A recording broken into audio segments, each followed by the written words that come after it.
Now, our next panel is going to be talking about the strength of our economy, the things that we are doing domestically for our economy, and then also addressing how foreign countries are taking advantage of our own missteps and harming us.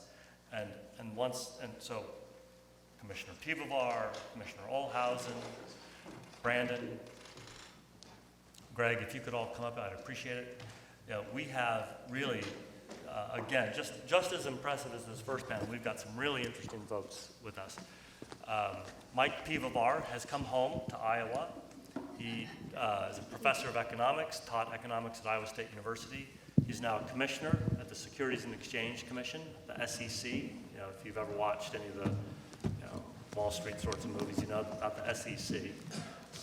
Mike is unique among all the 5 commissioners at the SEC. He actually knows what he's talking about as an economist. Maureen Olhausen is with the Federal Trade Commission.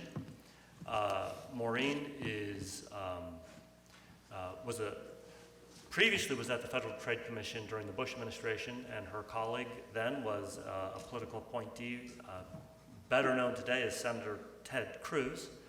So if you want to know the deep, dark secrets about Senator Cruz, Maureen is the one to tell you. But she is really doing a fantastic job at the FTC. She understands, probably better than almost anybody else, how China and other countries are manipulating our own rules and laws against us when it comes to trade and how that impacts our security.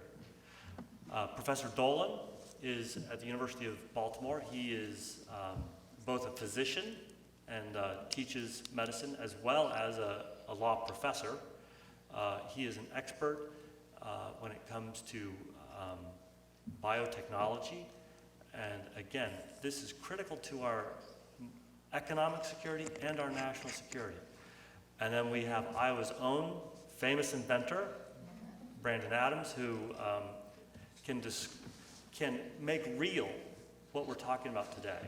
The sorts of policies that we are pursuing that promote a strong economy and innovation and entrepreneurship, and the sorts of things that are harming that. And he can explain his own travails and the sorts of policy implications that are impacting him and what needs to be done about that. Commissioner Pivovar, yes. Please help enlighten me about what we need to be doing economically in our country to protect it economically and our national security. Sure, great. Thank you, Dan. Thanks, ACU, for inviting me here today. As Dan mentioned, I did spend some wonderful years up in Ames teaching at Iowa State University. I have great memories up there. Coming back here, it's been great bringing back a lot of those memories. My son was born here. He's the proudest Iowan living in Virginia you'd ever see. He's got a homemade Iowa flag above his bed in his room right now. It's been great. And it's also been fun the last couple of weeks with all the coverage of all the presidential candidates going to the Iowa State Fair, trying to explain to folks back east exactly what a butter cow is. So that's been a lot of fun. I think it was Joseph who in the last panel said the phrase, "I'm from Washington, I'm here to help," or "I'm from the government, I'm here to help." I believe it was Ronald Reagan who said, those are the 9 scariest words in the English language. And so I guess that makes Maureen and me the scariest people in the room today. Because I am from the government, I do need to do a standard disclaimer that says that any views that I express today are my own views, do not necessarily reflect the views of the commission, my fellow commissioners, or the staff, and in fact, often do not reflect the views of my fellow commissioners. So, here, thank you. As Dan mentioned, you know, the theme of this panel is innovation, right? And as Dan mentioned, we need innovation, we need entrepreneurship, we need an economy where the individual is rewarded for taking risk, whether it's an inventor or entrepreneur like Brandon, or whether it's the investor in that entrepreneur.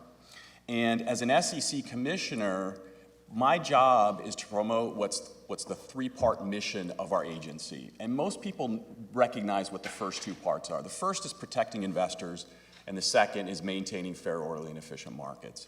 Protecting investors, anytime you read a headline about us doing enforcement actions against somebody engaging in insider trading or stealing money out of people's accounts, people recognize that's what the SEC does. In the last few weeks, or the last few days actually, with what's going on in the markets, the volatility in the markets, maintaining fair, orderly, and efficient markets is also part of our mission. But there's a third part of our mission that's often forgotten, and to me it's actually the most important, and that is facilitating capital formation. And for me, that third part of the mission, facilitating capital formation, giving access to capital to entrepreneurs like Brandon and other folks, is nothing short of helping to promote and making sure that the American dream stays alive. And here's what I mean by that. For some people, the American dream, like Brandon, is taking an entrepreneurial spirit and putting it into action. Taking an idea, developing a product, developing a service, perhaps starting a company, perhaps hiring some workers, giving people meaningful jobs, and putting that entrepreneurial spirit into action that then leads to a product or service that we buy and improves the standard of living for us.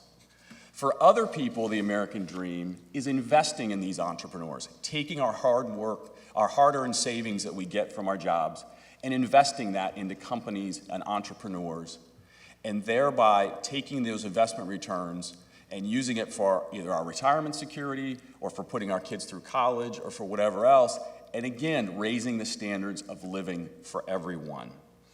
And so by promoting capital formation, by focusing on that third part of our mission, and unfortunately, we've been distracted as an agency from that, and we can get into this maybe later on in the question and answer period, by something called Dodd-Frank, which was a piece of legislation passed 5 years ago, which doesn't get a lot of attention like Obamacare and some of the other pieces of legislation, but it is destroying our economy little by little, piece by piece, imposing more and more burdens on companies, more and more unnecessary burdens on people like Brandon to try to raise capital, to try to grow their businesses.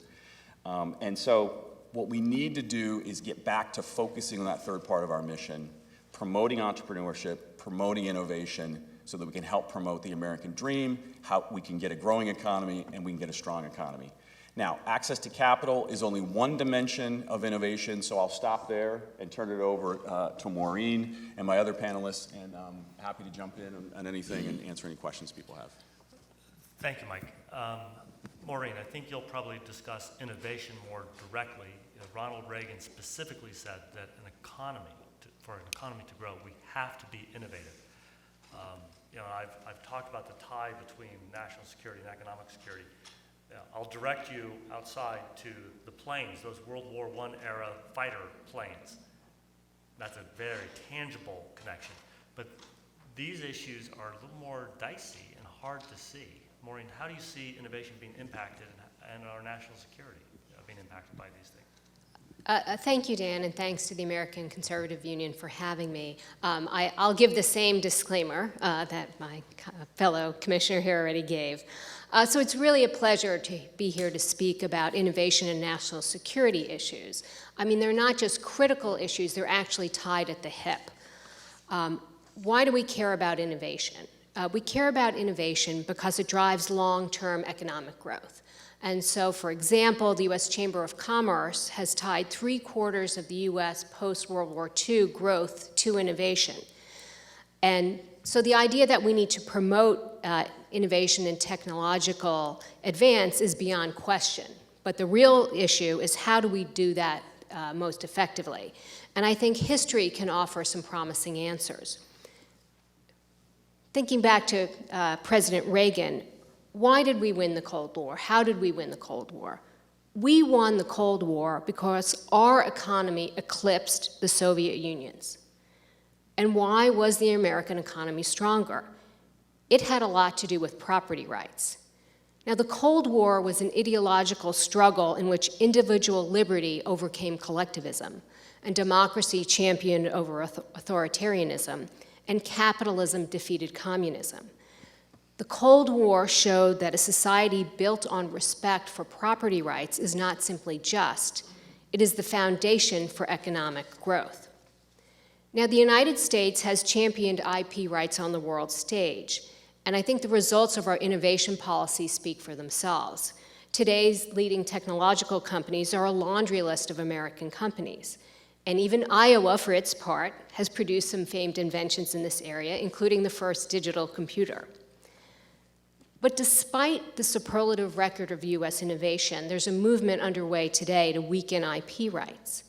And I'm concerned about that. I'm concerned that if the government takes away these important property rights or weakens them, this could have a bad impact on innovation.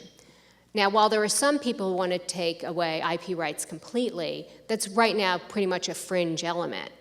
I worry more about current proposals to weaken the patent system. So there's proposals in Congress, there's some cases going on, and there's been some enforcement actions, including by my agency, to challenge and weaken IP rights and the ability of patent holders to assert those rights. And I've tried to fight against those. Now, today's patent system may be imperfect, most systems are, but I'm concerned that some special interests have captured the debate and are leading policymakers here in the US astray. Many of the people who champion patent reform don't rely on IP rights, and they're companies and foreign governments that want to pay as little as possible for using others' technologies. Now, I think in these tumultuous times, it's helpful to recall some basic principles. The United States has previously been the flag bearer in protecting inventors and others' property rights, and it's served our country very well. As governments around the world and economies around the world are trying to move ahead, inevitably they're going to look to the United States. And if they see an ever more innovative economy that's the envy of the world, they may then appreciate the importance of strong property rights. Yet if we start to dismantle our own IP system, not only may our long-term economic growth suffer, but we're going to send the wrong message to emerging countries. And a rejection of strong IP rights in America would encourage wholesale disregard of US proprietary rights overseas. And I've seen that myself. I go to foreign countries very frequently. I'm heading off to China again in 2 weeks. That'll be my 6th trip there as a Federal Trade Commissioner. And what I hear them say there often is, yes, the approach we're taking to IP rights are just similar to what you're doing in the US. They're similar to what you've done at the FTC to bring enforcement actions against entities that try to assert their IP rights. And that makes it a very hard hill to climb in trying to argue that, no, that's not what we're doing. No, IP rights are important and strong IP rights are essential to innovation. So whether from the perspective of national security or innovation, I think such an outcome to devalue IP rights here in the US and then have that ripple effect around the world would be tragic indeed. So with that, I'll conclude and look forward to the discussion. Yeah, Maureen was discussing really important practical reasons. If I could just digress for one moment and get philosophical with you.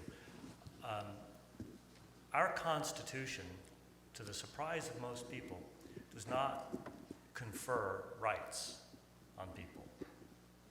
Well, you talk about constitutional rights, and that's really referring to the Bill of Rights, the amendments to the Constitution. The Constitution is a framework of government. Article 1 is what the legislative branch will look like, Article 2, the executive branch, Article 3, the judiciary. There is only one right that is actually enumerated in the entire Constitution, and that is the right of inventors and authors to have exclusive use of their ideas. So our founders understood that intellectual property is critical to a strong economy. And that's much of what we're discussing today. How do we encourage capital formation to invest in ideas so that our economy can grow and we can then grow our wealth, grow jobs? So our founders understood this. This is real stuff. Our livelihood depends on it. Now we have an Iowan inventor here today who can really talk about the practical implications. He's an ideas guy and he's an entrepreneur. Brandon, would you please let us know what's going on in the real world? Definitely. Inventor's Digest just featured me on the cover of their magazine, and they did a story, The Arctic Stick Journey. It said the most nationally known product without a face.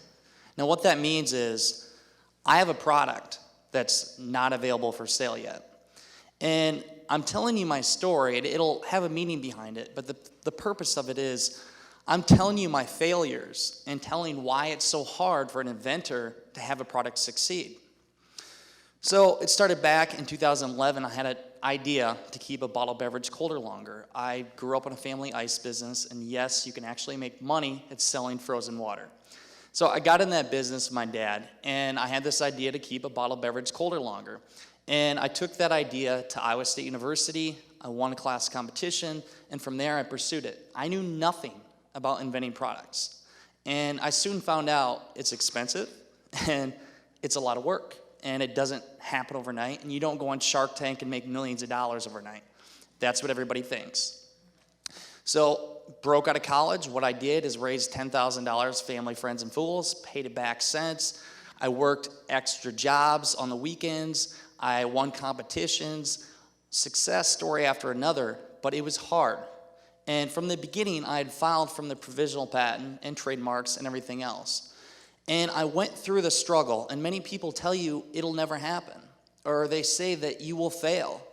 And most of them, in their minds, they think so because it is rare for you to succeed with this business. But I kept going, and I pursued it.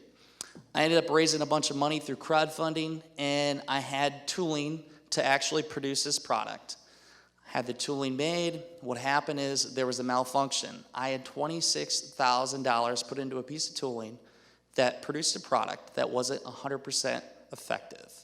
Now, my story is something I love to tell people because everybody sees that Shark Tank story.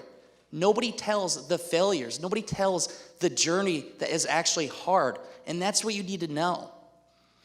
And the reason why I say that is this. So I have a product now. I've turned more into a movement, a voice for tens of thousands of entrepreneurs. And innovation is hard. Being an entrepreneur is hard. It's not for everybody. Being an inventor is very hard. But the one thing I do have with my product that does protect me is my patent, my intellectual property. And right now what is going on is called the H.R. 9 Act. And I've been introduced to this, and what it does to make it simpler terms for you is it basically weakens my patent and favors the big companies, the people with millions of dollars.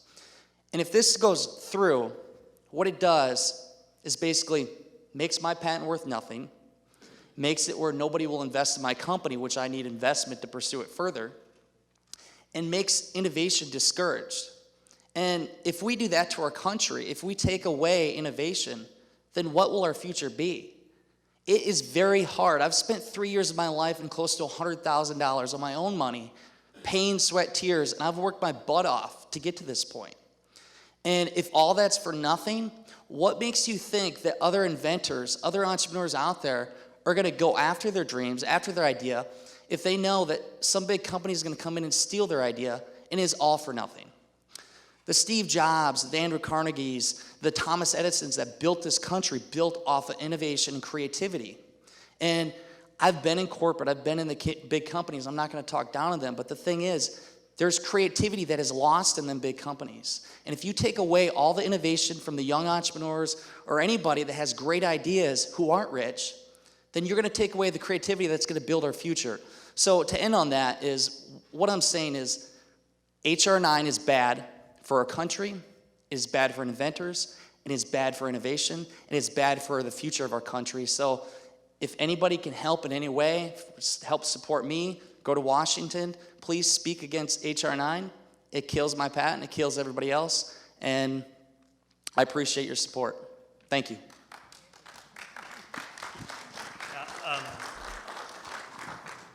H.R. 9 is the bill that's pending in the House, and there's a companion bill in the Senate. That legislation was called for by President Barack Obama in his State of the Union address a couple years ago. So this is legislation he is advocating for essentially to reduce the value of intellectual property. 3 presidential candidates have spoken and taken positions on these issues. Senator Ted Cruz formally opposes the Senate version of this bill. Senator Santorum opposes these efforts, and Carly Fiorina, former CEO of Hewlett Packard, opposes the legislation as well. Maureen Oldhausen and I were with Carly at an event months before she announced her intention to run for president. We were in Dallas, and an individual asked why there should be patents at all. And he suggested that invention should be free to the world. You know, nobody should have the right to their invention, their exclusive use. Obviously contrary to the Constitution. And really it was, Carly, it is moving. You know, Carly explained that she is alive today because of the patent system.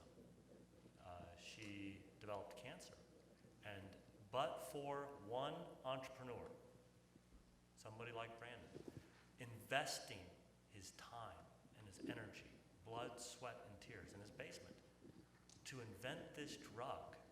He had an idea of what this drug could do and what it could do to help people. And he thought, if I succeed, I'll be financially rewarded as well and save people's lives. Carly's alive today because of that inventor, because of the risks that he was willing to take and the reward that he was pursuing.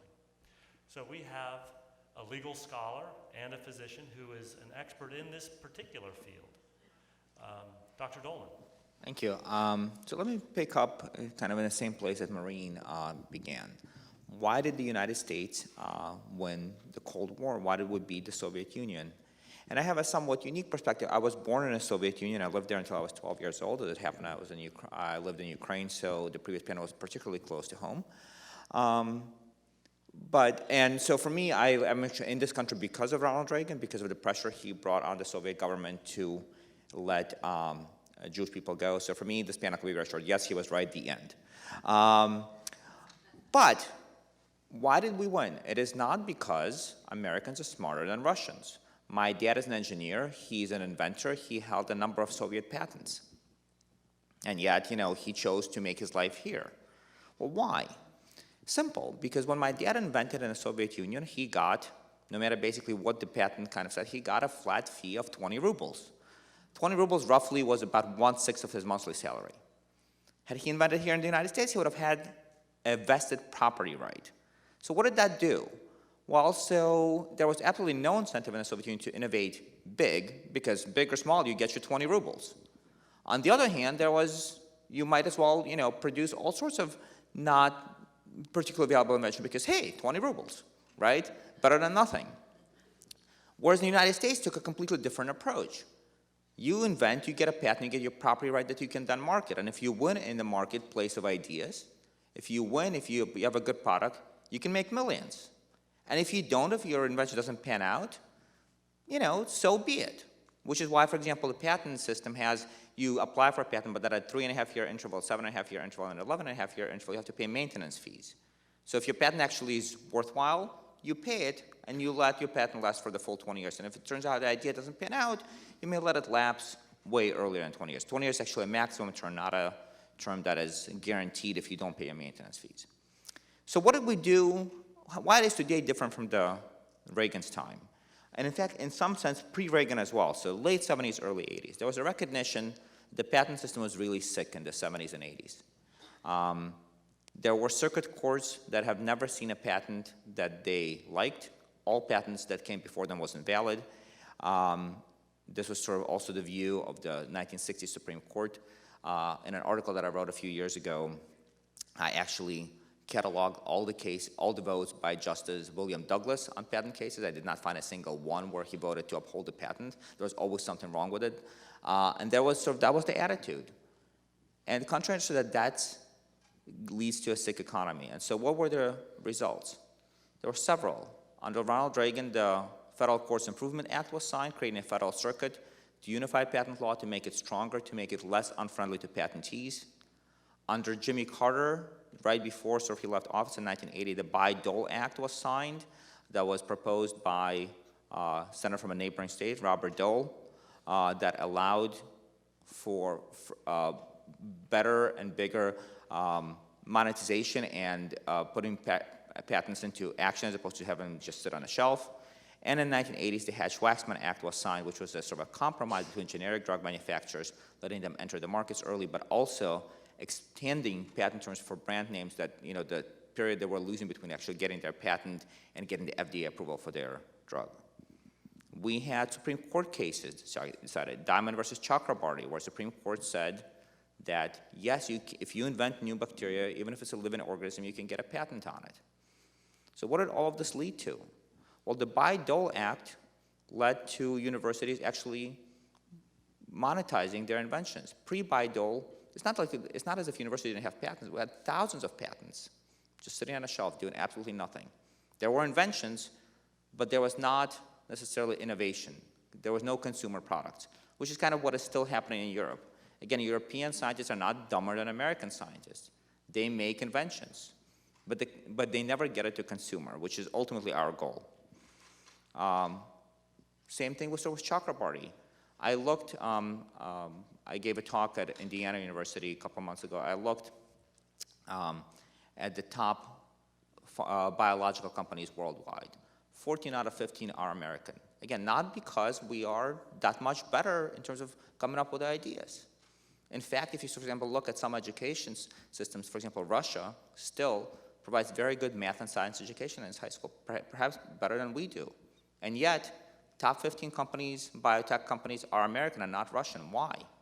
Because we have a stronger patent system, because we encourage people, because we had Chakrabarty decision back in 1982 saying we can patent biologics. So how's today different? Today we're back to the future, where patents are now bad in academic circles. Supreme Court has issued several decisions saying DNA is no longer patentable, at least some forms of it, striking down patents on some business methods, rewriting the statute. Congress has got sort of the Action to America Invents Act that was supposed to make the patent system stronger and better, actually by some estimates reduced the value of patent system overall, not just each particular, overall, by 2/3, with another 10 to 15% drop expected by some economists estimate in the next 2-3 years. Federal Circuit appointees, the crown jewel of the reform, Federal Circuit appointees, a number of them have absolutely no experience in patent law. I'm not saying they're not bad judges, but they're sort of on a wrong court. We recently had actually the Federal Circuit sit at University of Baltimore, where I teach, and after the argument, and again, these are all very smart people. I don't want to denigrate them in any way, shape, or form, but they entertained some students' questions, and one of them was asked, well, tell us how you got on the court. And the answer was, and I quote, and I don't exaggerate, that at my wedding, my best man was Harry Reid, full stop. Okay? Again, this is not about Harry Reid being a bad senator or any of that, because people have always gotten government jobs and judicial appointments by being in the right place in the right time. But this is not the court. This is the court that was meant to deal with highly complex patent issues. And those are not just the people that are sitting on the court. H.R. 9, it's another proposal that will further weaken patent rights. And unfortunately, not only have the Democrats bought into this system because of whatever political or philosophical views that they have on the patent system, Republicans have bought into it. H.R. 9's companion in the Senate is being championed by Senator Grassley. In some sense, they bought into the system because they think this is a way to stick it to the trial lawyers. Right? So this is kind of a way, a foot forward on tort reform. Well, it's not. It's a way to kill our patent system. It's a way to reduce our property rights. Whatever we may think of tort reform, good or bad, this is not the way to do it. This is not the way to start it. Bottom line is that we, in 1980s, we thought that patents are an important property right, important tool to move us forward, and now we think, now we apparently are going back to the future. Let me make one more point before I turn it over, to link it back to the national security issues. It's true, it's about economics as well, or patents are about economics, but they're about more than that. It costs about $800 million to about $1 billion to bring a drug to market. What do those drugs do? Yes, sometimes they cure cancer, yes, sometimes they do other things, but they also are agents to protect against potential biological attacks. Those of you who remember 2001, 2002, the anthrax scare, right? We have one drug, now it's off patent, but one drug to deal with anthrax, and there was a concern there may not be enough of it. Patent system encourages development of further drugs. What about technology for our military complex? Again, that ultimately is initially protected by the patent system. Why, today, when we're trying to punish Russia for what it's doing in Ukraine, why are we still using Russian engines to launch our rockets into space? paying them millions of dollars for it. Why don't we have better incentives through the market, not by government just shelling out billions of dollars, but through the market, to have our inventors develop better, stronger, more efficient system than Russia does. Right? That's what patent system does. We don't have to rely on people who are currently extraordinarily antagonistic to us in every area of the world to accomplish our goals and needs. And I'm afraid that, unfortunately, I'm a small minority with a couple of other people in academia that believes that the strong patent system is the way forward, not the weak one. And I think we need more people understanding that property rights, ultimately, whether in land or in your stocks or in your bank account or in your invention, are really what won America the Cold War. Thank you. I want to invite the first four panelists back on stage so that we can really bring these two ideas together, our national security and our economic security. I found it really interesting. 14 out of 15 of the big pharmaceutical companies I think are it's the right US. number. It should be 15 out of 16, but something 15 like out that. of Yeah. Yeah, there's a reason Not why. just to clarify, not pharmaceuticals, biotechnology, because Biotechnology. pharmaceuticals were protected roughly on par in Europe and the United States at the same time. But biotech, Europe got into the game much later than we did, and so we had the head start with Chakrabarty, and so there it is. Yeah, so communists hate three things. They hate free markets, they hate God, and they hate property. The very idea of property is an anathema to a communist. Yet, we see these totalitarian regimes around the world coming at us. They're coming at us militarily, they're coming at us economically, and they're using, two fists to punch at us. Maureen, I think I'm going to ask you the first question, and then I'm going to open it up to the audience. Can you be a little more specific about how the competition agencies, here in the U.S. we have the antitrust division at the Justice Department, at the Federal Trade Commission. In China and India and other countries, they have their own competition agencies. How are those agencies harming U.S. innovators, and how is our security impacted by that? Well, one of the things that they're doing is using antitrust law as a tool to weaken IP rights and to favor their big state-owned enterprises. So I mentioned I've been to China a number of times, and some of it is to help train the Chinese judges about antitrust law. And one of the approaches that they've adopted they have guidelines under the antitrust laws about licensing intellectual property. And their view is, well, if somebody has a patent or an IP right, and we really need that to manufacture something we want to manufacture, and they're not sharing it with us at a rate we think is fair, we're going to say that's an antitrust violation. That is using market power in a way to hurt competition. And what we're going to say is a fair rate is whether it is a fair rate for Huawei, big phone manufacturer, to make a good profit when it's manufacturing these phones. And so when you start to say it's unfair, what they're trying to do is drive down input costs, right? They're a manufacturing economy, they're trying to drive down input costs. IP is an input cost. So they're trying to lower that. And they're using the antitrust approach as a lever, but it's just in a very sort of superficial way, in a way we wouldn't do in the US. We wouldn't say, a patent does give somebody, a monopoly over providing, that product, but that's the reward that the inventor gets. That doesn't mean that they're going to win in the market, right? That doesn't mean, Brandon has a patent. That doesn't mean that nobody else can come up with some other approach and try that. So, but they're conflating these two ideas and using it as a way to just reduce their input costs so their state-owned enterprises can compete more effectively around the world. Yeah, I grew up in rural Kansas, and so maybe the analogy here is, a farmer is offered a price for his farm, and he says, no, I don't want to sell it at that price. And then he's locked up for violating the antitrust laws because he's not willing to to sell his farm for a price that he thinks is unacceptable. Yeah, he would be forced, it's like forced sharing. The idea is, and they'll say very simplistically, well, you say competition is so important, and the way you get competition is by getting more competitors, and the way you get more competitors is by forcing people to share their assets, basically. And we say, well, in the long run, you're going to get less competition because who's going to invest? If you spend all this time and money and effort and invest and create this, and when it's successful, because I tell you, it's not the unsuccessful technologies that they're trying to get a hold of, it's the successful ones, they're going to be, that you're going to say, well, boy, you're so successful, now you have to share it with everybody else.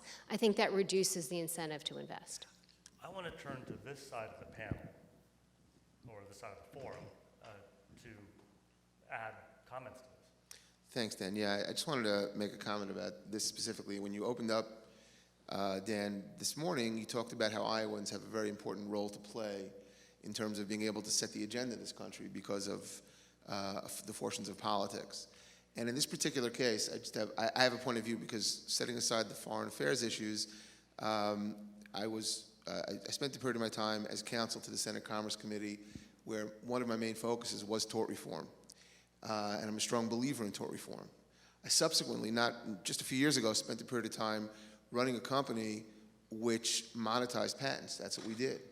And when people first came to me with the idea of doing it, I immediately thought, well, this was pure monetization, and it wasn't really an operating company. It wasn't producing things. It was acquiring patents, giving value to the inventors themselves, and working with the inventors to try and monetize it through licensing to companies who, by and large, were already using their patents without paying them for it. And that really that's the group most targeted here as considered the bad actors. The reality is, the greatest inventors of this country, that's what they did. Thomas Edison didn't manufacture light bulbs. He had a patent for light bulbs, which he sold to people. He licensed the idea. The innovation, it's a complex system, and Brandon talked about all the difficulties in bringing a product to market. There are many inventors who aren't going to bring a product to market directly, but they're brilliant. They come up with ideas that have a use, that are marketable, and there's a market for it. It needs to be protected. And the problem is, speaking to the Iowans here, the problem is this is coming from the side that should be protecting rights. Both sides are ganging up now on inventors and innovation because for some reason a number of people on the right have decided this is a tort reform issue because they don't like the fact that a lot of the monetization becomes a litigation battle in order for inventors to actually be able to get their rights, to secure the value of their property rights, the value of their intellectual property. And so there is a moment now where this is an ongoing fight, and it's one where we can actually make a difference, including with Senator Grassley, in trying to really promote the idea that these reforms maybe are not exactly what this country needs to be competitive in terms of internally, and again, as we've all discussed, how that bleeds over into the world and our competitiveness in the world. Senator Grassley has been a long friend of the American Conservative Union. We respect him. His daughter, in fact, was an employee at the American Conservative Union for a number of years. We'll actually be giving Senator Grassley his Conservative Excellence Award soon for his strong voting record in 2014. He introduced this legislation in the Senate, but he understands that there are really some serious flaws in it, and he's very open to hearing how it should be improved. So all of you at present, if these issues are of concern to you, you should feel free to contact Senator Grassley and let him know that, that the legislation does need some work and some improvement. Gordon, do you have some thoughts you'd like to share? Dan, I always have thoughts I'd like to share. But let me be brief. I think, it's very important talking about what Commissioner Olhausen is mentioning. You look in China, I like to think, because I'm half Chinese, that we are really clever people. But you don't see very much innovation out of China, largely because it's a state-dominated economy. What you do see in especially southern China, which is farther away from Beijing, you have a lot of small startups. But because of the nature of the system, which favors the state enterprises, these startups don't get cash, they don't get access to the political system, and therefore, for the most part, if they survive, they do so only at a minimal level, And many of the people just leave China and to take their ideas elsewhere because it's so much easier to actually monetize what they're doing. And this is going to be an important issue because right now the Chinese economy is in serious jeopardy. And leaders in Beijing think that it's a small, innovative internet tech startups that can actually push China forward. Well, it can't because of the state-dominated system. So I want to open up the floor to questions. Yes, ma'am. I've been an entrepreneur all my life, and I want to try to say something that will bring the two panels together. My area of expertise, in which I've been not only a practitioner but an innovator, has been in intelligence analysis, and particularly in areas of national and security and counterterrorism. I have found in my practice that when I'm dealing with the issues that are out there, as the technology revolution has gotten legs and gotten developed, it has created an environment which is more and more complex almost every day, and that the analytical tools that are out there are largely single or two-dimensional, occasionally three-dimensional, but doesn't take into account all of the different factors that are either out there contributing or even in conflict with each other that we have to take into account in order to, A, understand the situation, to develop policy, and 3, forecast what is most likely to happen. In my practice, we developed, because we had to, we developed a methodology for dealing in multi-dimensions when considering all of these various changing factors. So it not only includes all of the different factors, the economic and the social and political and all these other things, but also time sequences, how things change over time and how that affects these factors. The problem, and where I fail in this, although I use it in my own practice, I have not been able to patent it or propagate it and deliver it to the larger community because I was not able to raise money to develop it. I did do a beta test which involved several large software and modeling companies. We did a beta test, it was successful. I would really be interested in comments and observations from the panel. You know, I'm going to call on SEC Commissioner Mike Pivovar because you had hit on a very relevant issue that is timely right now that the SEC is dealing with. Sure. So Brandon mentioned about how he was able to engage folks with access to capital, or he talked about crowdfunding, right? And right now, the framework for crowdfunding in the U.S. right now, the legal framework for people to invest in you as a person or as a company and get securities, get equity in what you do, the federal framework effectively does not allow that with certain restrictions. Congress tried to address that in 2012 with something called the Jumpstart Our Business Startups Act, or the JOBS Act, to allow for the federalization of equity-based crowdfunding. And we're in the midst of rulemaking right now and potentially go forward with a final rule. The problem is the statute is deeply flawed. We're going to go forward with a rulemaking that's probably not going to make much of a difference. What we need to do is ensure we have a very complicated system where we allow for state-based equity crowdfunding, equity-based crowdfunding, but it's very, very difficult to try to find people, right? For you to go out and try to find investors in this framework that are not what are called accredited investors, just the regular people to invest in you without running afoul of the federal securities laws. And so we are anticipating moving forward, in addition with the federal crowdfunding, doing some things to make it easier for someone like you to try to engage someone to invest in your company without tripping the federal securities laws. It's highly complicated. I can follow up with you afterwards, the specifics of this.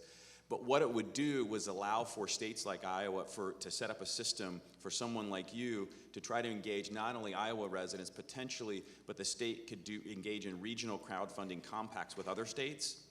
And then we have state experimentation of different frameworks for this. and see which ones work, and then perhaps get a change at the federal level to the statute.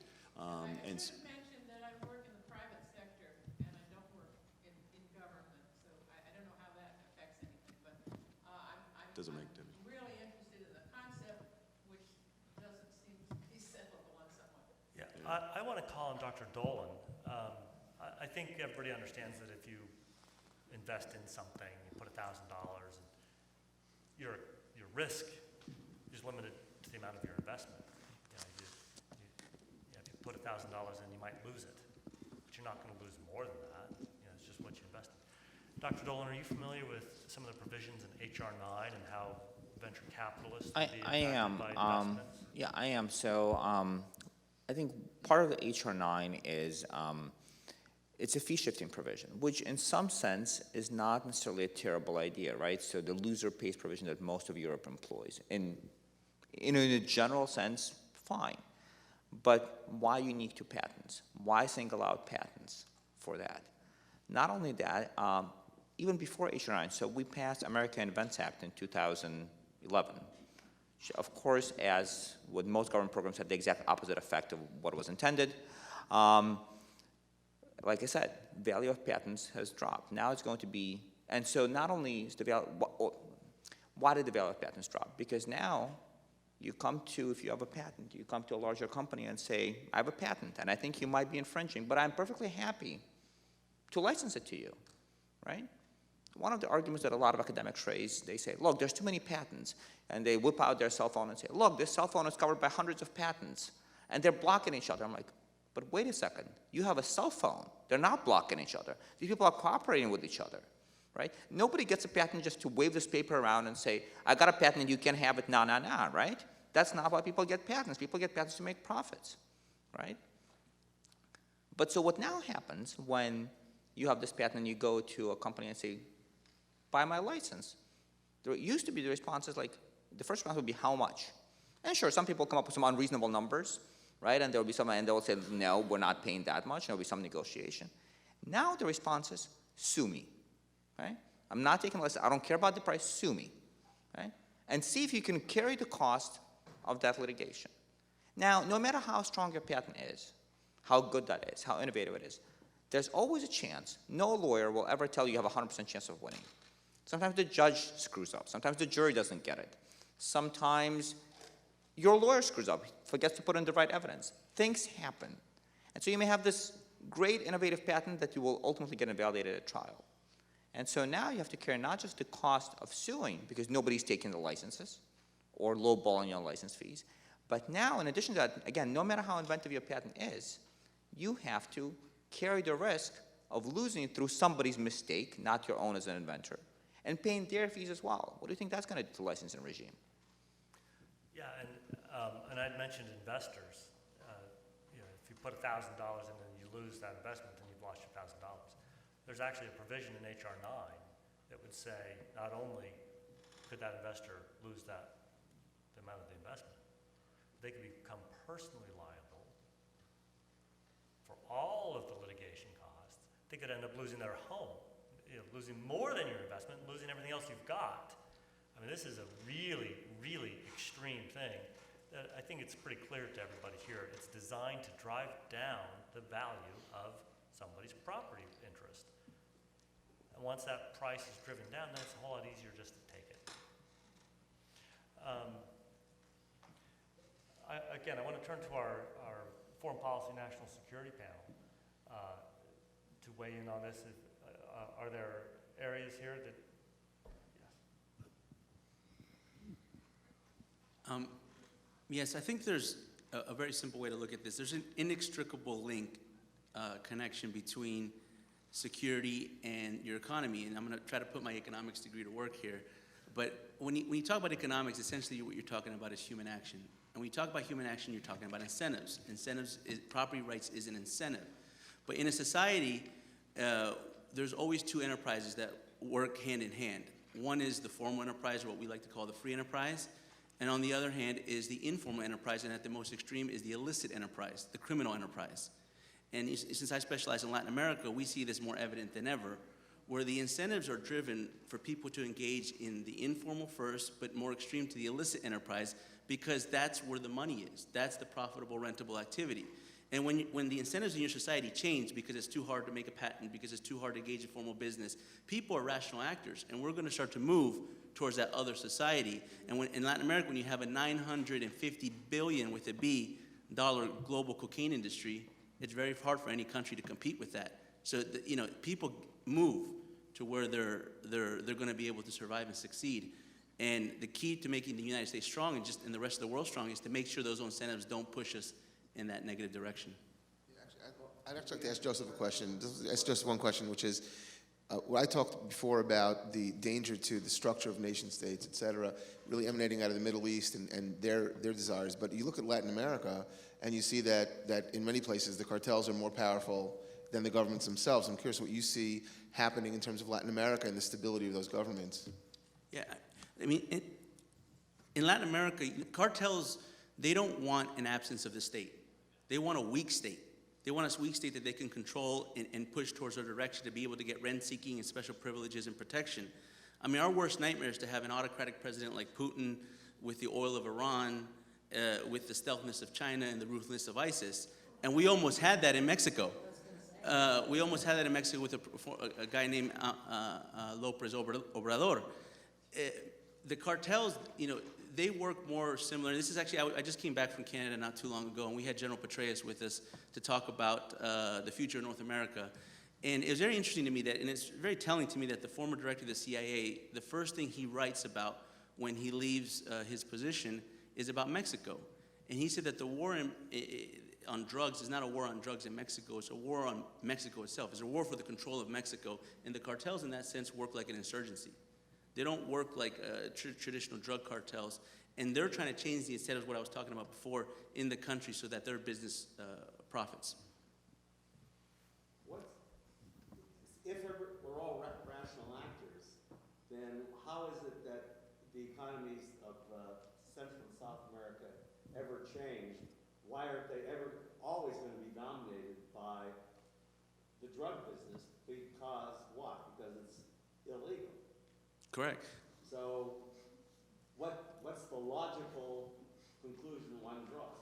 Well, to security and to the economy, there's always an element of perception. And there's a success story in Latin America when it comes to this, and that's Colombia. Colombia faced a tremendous influx of drugs, the Pablo Escobar era of the 90s, and faced a tremendous insurgency, a guerrilla movement called the FARC. But what the former president of Colombia, Álvaro Uribe, did is he gained consumer confidence in the economy, and he gained political legitimacy among the people, and was able to put a perception out there to say, which what Gordon was saying, what Reagan did very similar. He changed the tone of the country. To me, doing strong, good economic policies and having good business is only as good as the narrative that follows. If you do I mean, there's things that we were talking about at the dinner last night related to U.S. trade agreements and patent agreements with different countries that I had no idea about. I never knew that this existed. I never knew the U.S. government was doing these kind of things. In Chile, for example, in a country that I pay attention to, if there isn't a narrative that dominates, then you're not going to be able to tackle that issue. The cartels, they strive on being able to push for a narrative that they're stronger than the government and they're going to take care of you better than the government. And if you could take away that public opinion, you take away their power. But if you don't really take away the profit and the incentive within the economy. Sure. I mean, there's going to be an element of drug trafficking that exists. I mean, there's going to be an element of criminality that exists in every society. But what you don't want to have is that criminality exists to the point that it becomes a criminalized state. So that the state is pretty much profiting, and their whole existence strives to be able to elevate that enterprise. I mean, Chile has drug trafficking, but it's not to the point that the whole entire country is dominated by it. Okay, let's go here, then here, and then here. Thanks. I'll try to be very quick. First, thanks to the ACU for coming out today. On the foreign geopolitical side as well as on the intellectual property side, Director of FBI has said, the United States has suffered the greatest transfer of wealth in human history with our loss of intellectual property to developing nations, specifically targeted nations, and I'll be very specific, China, Russia, and Iran, who have taken our intellectual property through cyber theft or other means and basically transferred it into their own capabilities. So you mentioned Huawei, Commissioner, as well as ZTE, which we're now seeing U.S. telecommunications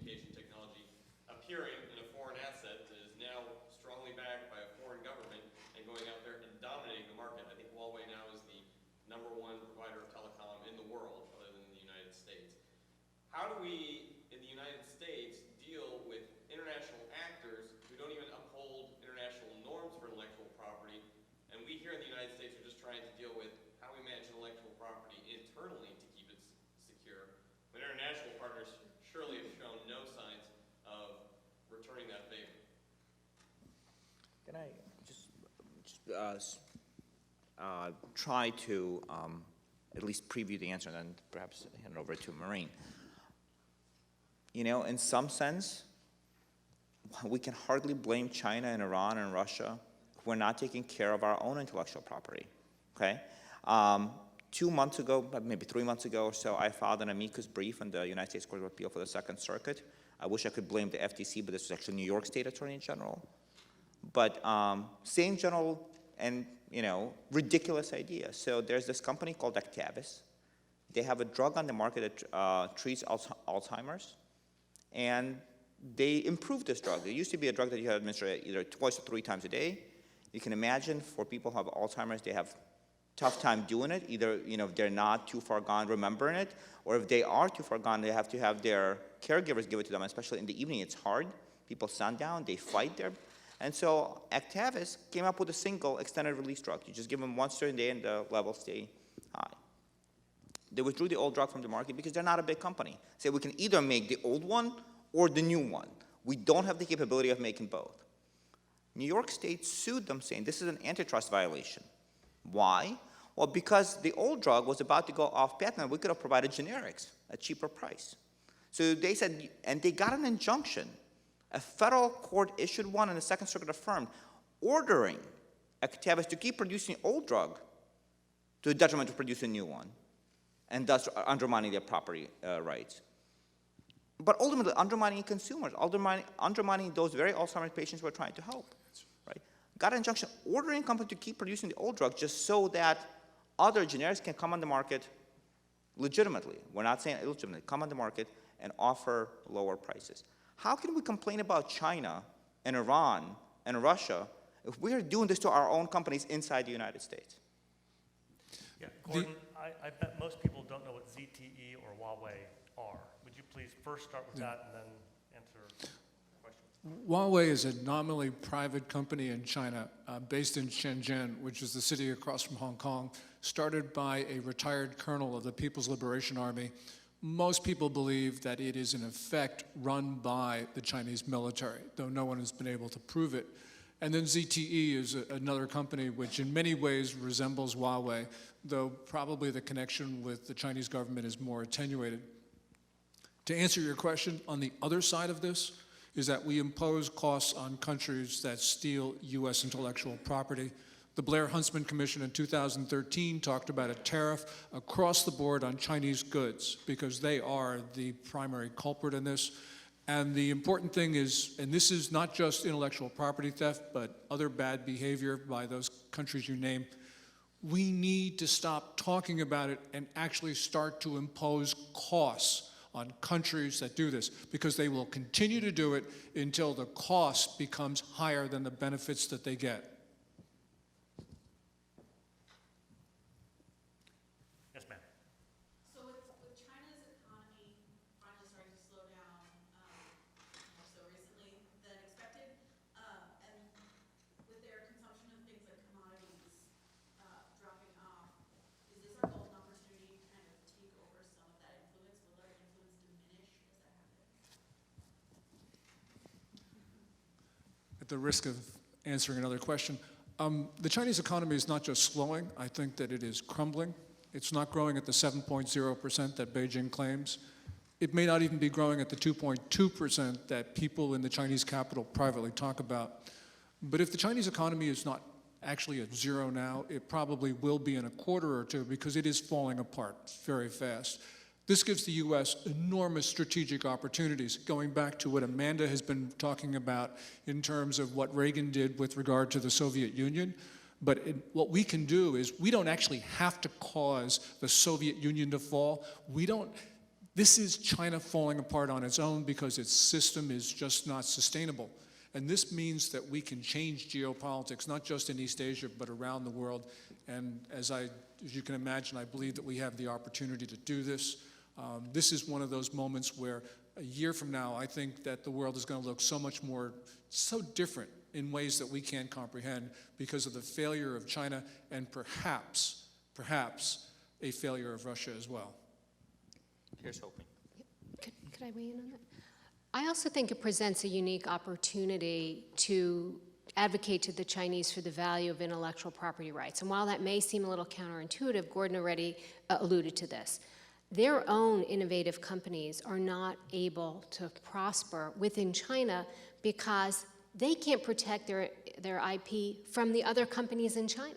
So I've heard this from Chinese manufacturers, small companies or innovative companies who say, we're getting hurt on the global a global stage, because if we invent a new process for a host of different manufacturing capabilities, our competitor down the road steals it, right? So this is an inter-Chinese problem as well. So that's one of the things to advocate for them, because we're not going to be effective to go over there and say, you should do this because it's really good for the U.S., right? Because they're going to say, well, we really care about our country. So, but when you can go over and say, this is a system that benefits you, and this is a system that's going to allow your economy to move ahead away from the inefficient state-owned enterprises towards the kind of small, startup economy that we've gotten a lot of benefits from, I think we have a message that with the problems in their economy, they might be primed to hear. There's just a quick point. There's actually precedent for it. So Brazil, not I guess particularly bad actor in the world stage, but Brazil had the same sort of attitude towards intellectual property, especially sort of during the height of AIDS epidemic. They said IP, especially for pharma, is terrible. Our people are dying. We can't afford to pay these prices. We're just going to break all sorts of patents. They took a very cavalier attitude towards IP rights, especially in the pharma world. Well, those of you who fly into Des Moines Airport, I assume, oftentimes take fairly small jets. And one of them is manufactured by Embraer. It's a Brazilian company.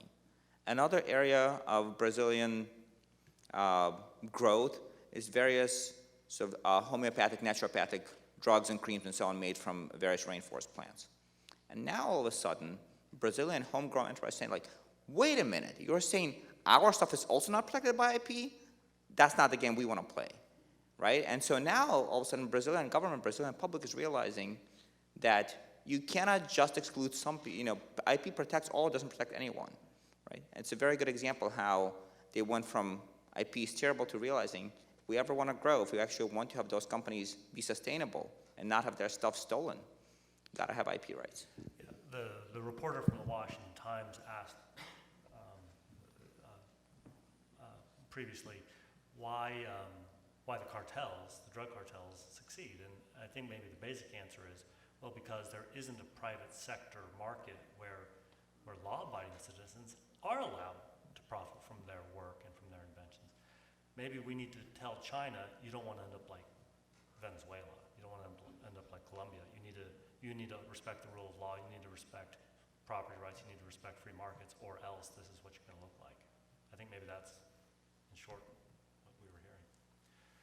Question up here. Yes, I want to thank the Conservative Union for coming here and every one of you on the panel. I think it's been a very enlightening morning. You started out by talking about the threats to our country. And it seems like when you talk about Iran and China and ISIS and Latin America, I have to suggest that the next 17 months, less 6 days, but who's counting, are the biggest threat to our existence. Because it seems to me that every one of those issues, the intellectual property rights, all of the issues you bring up, our administration appears to be, and obviously is in some cases, working the other side of the street, working against our best long-term interests. I'm concerned about that. I don't know if you want to deal with any of those issues, but I'd like to hear what you'd have to say about it. Sure, I'll pick up that ball. Yes, extremely concerned. desperately concerned. Let me just get very parochial for a minute. Let me talk using two aspects of my personal existence. As an American, I'm very concerned by the fact that the discussion about Iran has centered so much on a threat to Israel. Well, it is a threat to Israel, but the truth is they already have the 2,000-kilometer range missiles which reach Israel. Iran already has the 5,000-kilometer range missiles which reach Europe. Iran has made it clear they're now in the market for 12,000-kilometer range missiles. That reaches here. And so, and they're very clear about death to America, death to the great Satan. This is an American concern and an American issue. And yet, because of political reasons, Republicans don't want to make this about, they don't want to turn this into a partisan issue, whatever reasons, I don't think we have a strong and clear an argument out there or an understanding in America that these are not only not our friends, they are our sworn enemies who want to bring us down. They want to destroy us. They've already acted against us in terms of terror for many, many years, overt acts of terror. They're now seeking to get nuclear weapons, and our country, our president, is basically guaranteeing them nuclear weapons.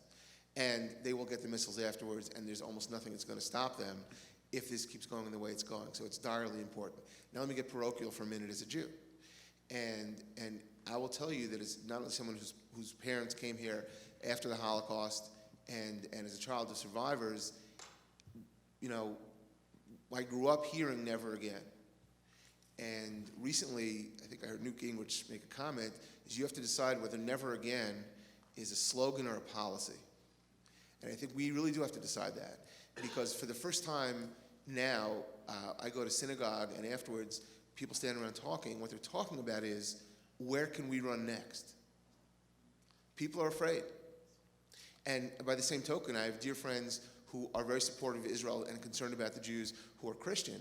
And they're beginning to organize around the country for this kind of a dire eventuality where this country turns against Jews, because there's this effort to try and say, this isn't an American problem, it's their problem.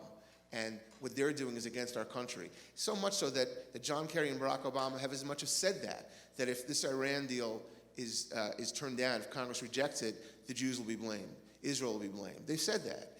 And there's an actual fear now. We're Americans. We're afraid, and people are wondering about where they might want to run afterwards. This has got to stop. The next 17 months are critical. And, I speak, again, using both sides of my existence. They're both equally real for me, that this threat seems imminent and real and dire. And, Americans, as Americans, we live a very blessed life. We live a protected life. And maybe we feel a little less protected after 9/11 than we used to, but by and large, we still have a very protected life. I was just coming to Des Moines yesterday, and on the security line at TSA, which no one really thinks of as anything but an annoyance, right? Security line at TSA, there were some foreigners traveling, and in front of me, and I noticed there was a bag just lying there that didn't seem to belong to anyone.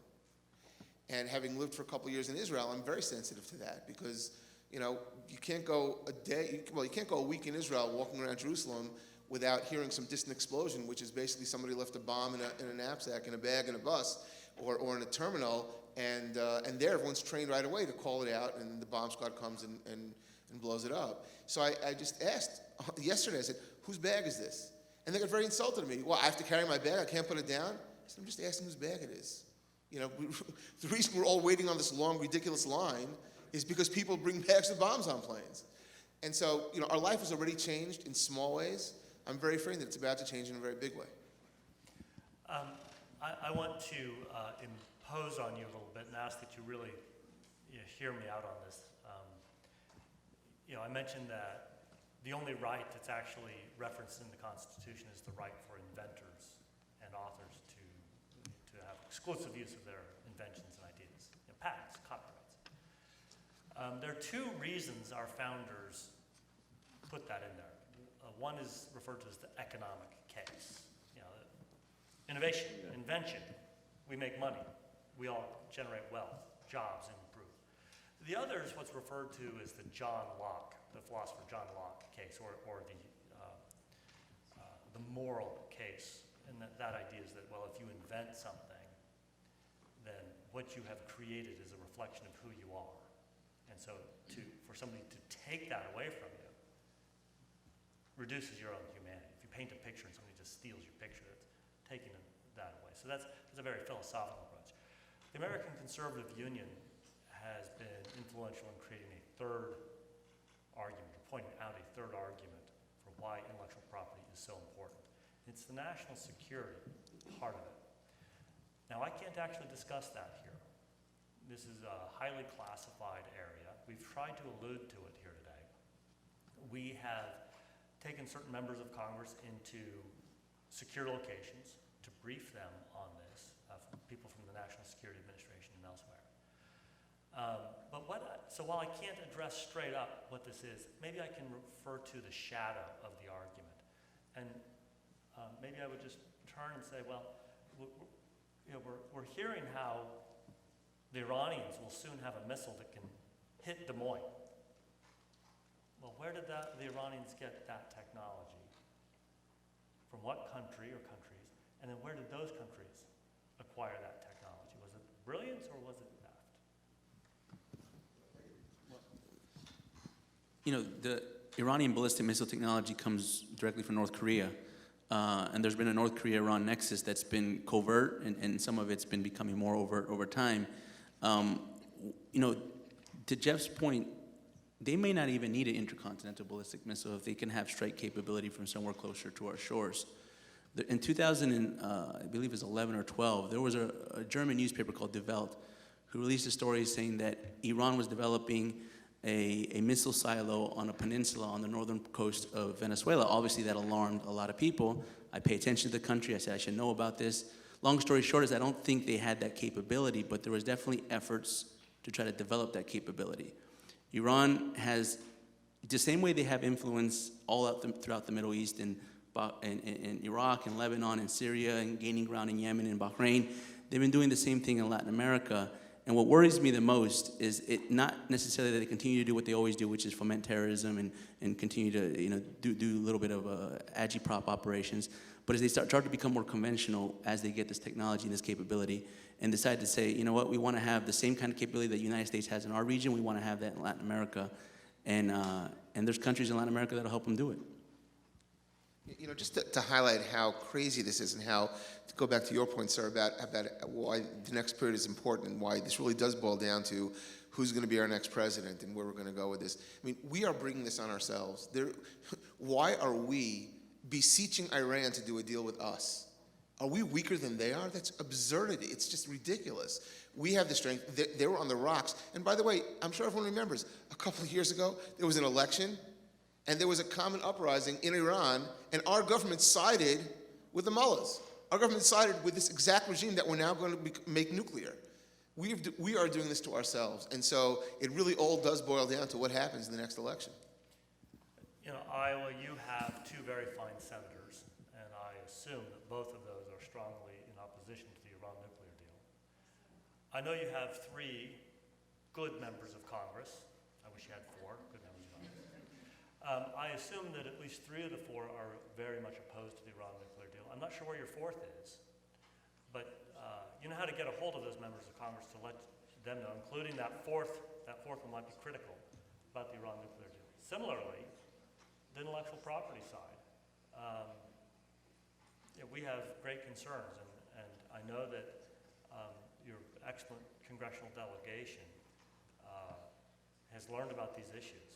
And you should feel free to contact those members of Congress to let them know how you feel about this. We have run out of time, and I want to respect you. We will be giving awards to some of the members of your state legislature who have scored very well under our ratings. So we'll be taking those pictures outside. So if you care to meet those members of your state legislature who are here to receive their awards, we'll be outside. In addition, if you want to talk with any of our panelists, maybe Maureen has to go to the airport soon. I'm still here for a little bit. Okay. But we'll be outside. But if there's 1 or 2 real fast questions, we could do rapid fire. Yes. Real fast. So, Joe, where does North Korea get its technology from? And then quickly to Amanda and Gordon, you've talked very cogently about how both in Russia and China, their economies are destabilizing. What's the time frame? Because they're on the wrong side. Can we, United States, take advantage of that, or is it going to be long range and we can't just sit on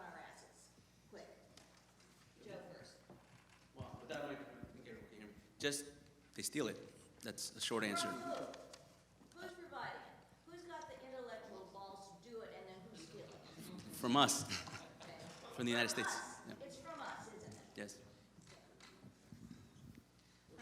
I would just say that I do think that Russia's economic problems are definitely going to be continuing in the long term. But what is slightly alarming about that is that Putin's approval ratings, despite the economic troubles, they're at an all-time high of 89%, which is 20% higher than 2 years ago. So we'll have to see what happens with that. North Korea got its first missile Scud from Russia. It's got missile launchers from China, which they showed off in 2012. Those can hit the United States. We have not talked to the Chinese about it. Shame on us. In terms of time frame, the Chinese economy could fall apart by the end of this year. But what we really need to do is make sure that we protect ourselves and our economy, because we lost $3 trillion in the last 4 trading days. Thursday, Friday, Monday, Tuesday. How can we do it? How can we protect ourselves? I think that we have to understand, this is a really long conversation, so I will have it with you afterwards, but I think that what we first of all need to do is understand how disconnected China is from the rest of the global economy, how it doesn't affect us, how they need us so much more than we need them. And if we take care of these misperceptions, we deal with a lot of the panic, because the panic that we saw on Friday and Monday is what really undid us. Can I use 30 seconds on Russia? I mean, one of the, because I'm from there, I talk to people every so often. One of the reasons Putin's approval rate stays high, because at the end of the day, our sanctions are not serious. People who I occasionally, stupidly, admittedly, engage with in conversation with on Facebook who are pro-Putin on that side, it's a pointless conversation, but I just can't help myself. But the reason they're pro-Putin, because at the end of the day, they're commenting on Facebook. We have not sanctioned, they can still get Apple phones, they can still get computers. The sanctions that we impose on Russia is just not serious. Once they lose everything they've gained since 1991, access to our technology, access to our US dollars, ability to travel overseas, right, the pro-Putin people, that's when the Putin rating will start going down. But not until we get serious by limiting access to technology. But of course, to limit it, we have to have it ourselves first.